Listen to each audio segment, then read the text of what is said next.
Y estamos con el doctor Duilio Gusardo, reumatólogo, con quien vamos a hablar de esguinces. Vamos a ver por qué se producen y cuál es su tratamiento. ¿Qué tal, Duilio? ¿Cómo estás? Hola, Claudio, ¿cómo estás?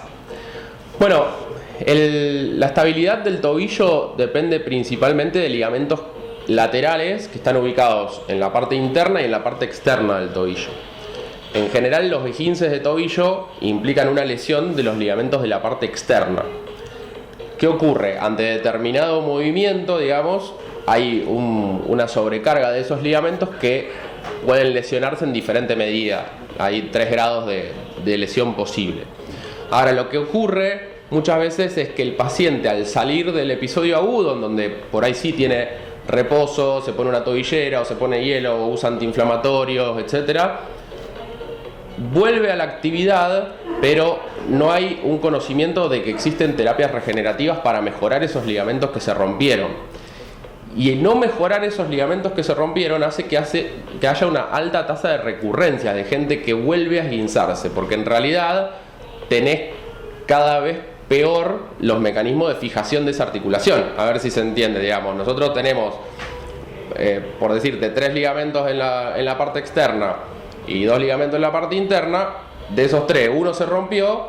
Bueno, la próxima vez tenés más posibilidades de romper los 2 que faltan. Y en general eso sucede, digamos. Hay una alta incidencia de recurrencia de esos esguinces y el paciente vuelve de nuevo con la hinchazón, con el edema, con el dolor, de nuevo se repara y así. Entonces como que entras en un círculo vicioso en el cual cada vez podés hacer menos actividades y cada vez el tobillo empieza a estar más inestable. ¿Y al que le ocurre por primera vez, le ocurre por alguna razón en particular o esto es algo que puede sucederle a cualquiera? No, le puede pasar a cualquiera, tiene que ver básicamente con actividades deportivas, pero puede ser que pisaste un pozo en la calle, digamos, o sea, sí son traumatismos, digamos, no es una cosa crónica, sino que en general hay un traumatismo agudo desencadenante. Ahora, incluso en los pacientes que se operan, 1 de cada 4 queda con dolor persistente. Y cuando el tratamiento es no quirúrgico, bueno, lo que yo te decía, puede haber dolor persistente o esporádico y puede haber recurrencia del esguince con relesión. Entonces, ahí es donde es importante no solo la prevención desde el punto de vista de evaluar al paciente, digamos, todo el miembro inferior, su estabilidad de caderas, su pisada, si necesita plantillas, etcétera, sino aplicar terapias regenerativas en estos ligamentos que fueron lesionados en el trauma. ¿Qué pasa? Cuando vos tenés ese esguince de base o esa ruptura ligamentaria de base y te genera una inestabilidad crónica, esa inestabilidad crónica, que a veces el paciente no le identifica porque te dice, tuve un esguince a los 15 años cuando vos le preguntaste, pero el paciente viene por fascitis plantar, o viene por tendinopatía de Aquiles, o viene porque me duele el tobillo de vez en cuando y no te dice tuve un esguince hace 20 años. Y sin embargo, eso puede ser un factor de base para un montón de problemas que después van surgiendo como epifenómenos en el tobillo-pie, y que entonces hay que tratar no solo ese problema que surgió, sino el esguince no tratado histórico, ¿no? Entonces, bueno, es interesante esto porque creo que los pacientes muchas veces están acostumbrados a salir de lo agudo y a no tener soluciones para esta cronicidad. Y en este momento, la aplicación tanto de dextrosa como de plasma rico en plaquetas en esos ligamentos que se lesionaron, se puede hacer guiado por ecografía, puede mejorar mucho la estabilidad de tobillo, siempre en combinación, como decimos, con ejercicios kinésicos, que son una parte importante del tratamiento. Se pueden dar suplementos también nutricionales, como por ejemplo el colágeno, para favorecer la reparación, pero de nuevo, tratar de establecer medidas terapéuticas que apunten a solucionar las lesiones de base y no solamente la cuestión de salir de los síntomas, ¿no? Y evitar que nos quede esta tendencia. ¿Esto se puede borrar?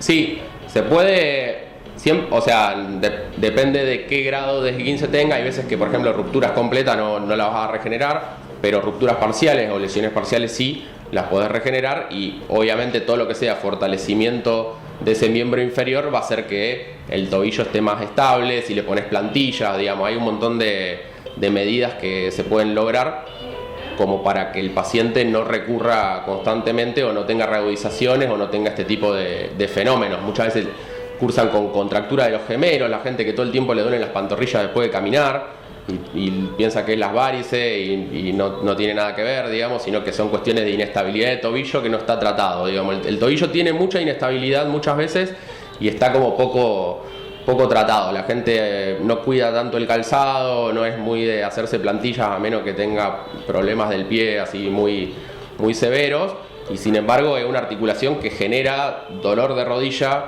que genera dolores en el pie o genera contracturas musculares de los gemelos, y este tipo de cosas hay que mirarlas más de cerca. Bueno, Duilio, vamos a contarles a la gente dónde pueden consultar. Estamos en Centro Ensamble Delta, que es San Luis 2314 acá en Rosario, y en Victoria, en Centro Médico Las Colinas. Bueno, muchas gracias. Gracias, Claudio. Seguimos con más Televida. Y estamos en Siempre, empresa que se ocupa del acompañamiento de personas que están atravesando por alguna patología.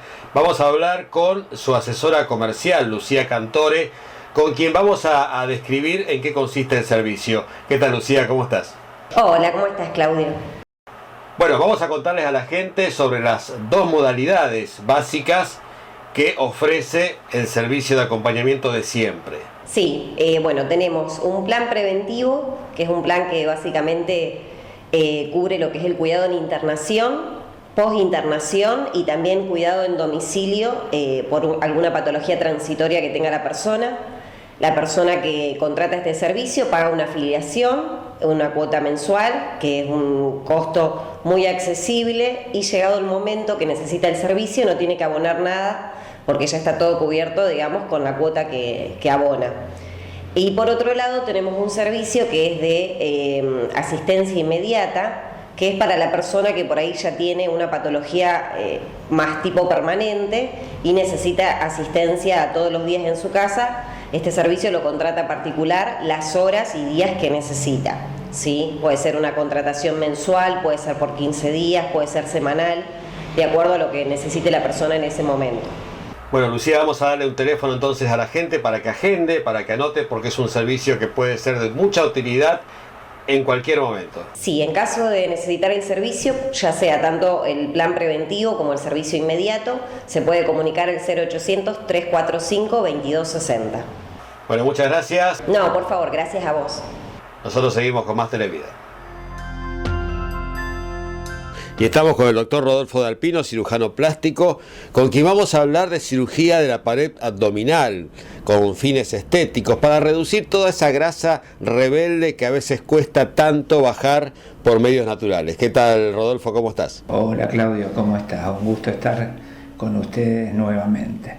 Sí, es una de las cirugías también más comunes y sobre todo en esta época donde hace más frío, y sí, la gente viene generalmente por la consulta cuando hay una adiposidad localizada a nivel del abdomen, generalmente acompañada con flacidez, que es lo que le llaman vulgarmente la gente el famoso delantal, que le cuelga, que le pesa.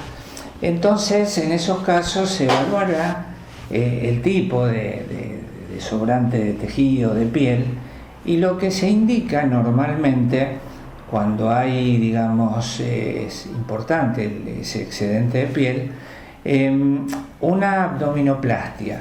La abdominoplastia se hace una incisión en la zona púbica que dependerá el largo de la evaluación de la piel que uno va a sacar. Cuando uno utiliza esa técnica, se levantan los tejidos, se sutura la pared abdominal, que en muchos casos está alterada por el tema de los embarazos, de los hijos, o en algunos casos también puede haber alguna patología como alguna hernia, que también se corrige puntualmente en ese caso, y generalmente se realiza en el mismo momento de hacer esta técnica una liposucción del abdomen superior, que es el que va a bajar a la parte inferior. Se vuelve a reacomodar el ombligo es el del paciente, pero se despega de la pared por un efecto de la técnica y se vuelve a colocar en la posición que tiene que estar.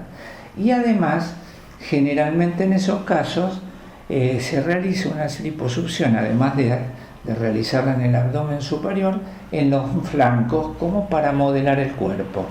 Es una cirugía aproximadamente que dura hora y media, 2 horas, dependerá mucho del sobrante de piel y la cantidad de grasa que uno tenga que sacar.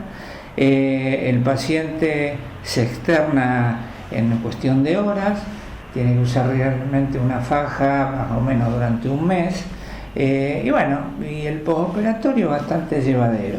Nosotros tratamos que el paciente empiece a movilizarse bastante rápido, con los cuidados pertinentes obviamente, para que de a poco vaya retomando la movilidad natural. En principio hay que bajar de peso, ¿cierto? ¿Hay una dieta previa siempre antes de cada cirugía o solamente en los casos de mucho sobrepeso?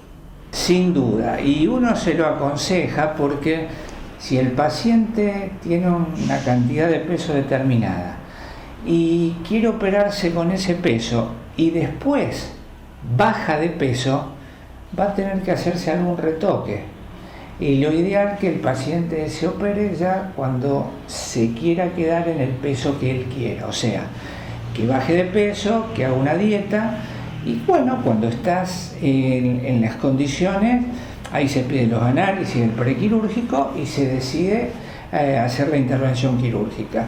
Eso es muy importante, la pregunta, porque nosotros tratamos de que el paciente se opere en el peso que el paciente quiera quedarse, o sea, que baje una cantidad razonable, porque es cierto que a una determinada edad, a lo mejor el paciente no pueden bajar o retomar el peso que tenían a los 20, 25 años, pero sí la idea es que tengan un peso razonable para obtener el mejor resultado estético posible. Y vamos a eliminar todo ese remanente de grasa tan difícil de bajar. Esto desaparece todo, ¿no? Sí, porque además no solo eso, que uno elimine esa grasa, sino que cuando uno adelgaza puntualmente, Claudio, le va a quedar flacidez. Y esa flacidez es muy difícil de resolver por los métodos de radiofrecuencia o electrodos, los métodos que hoy en día no tenemos para ayudar en casos incipientes de flacidez. Pero cuando hay demasiada flacidez, lo que tenemos que hacer directamente es sacarla para, bueno, dejar un buen resultado estético, y realmente los pacientes quedan muy satisfechos y muy conformes. Bueno, Rodolfo, vamos a contarles a la gente dónde pueden comunicarse. Estamos en la calle Santiago, 1354, y el teléfono es 440-1755. Bueno, muchas gracias. Gracias a vos, Claudio. Nosotros seguimos con más Televida. Al doctor Babini lo pueden consultar en Ale 1051, su teléfono 421-1239, Rosario.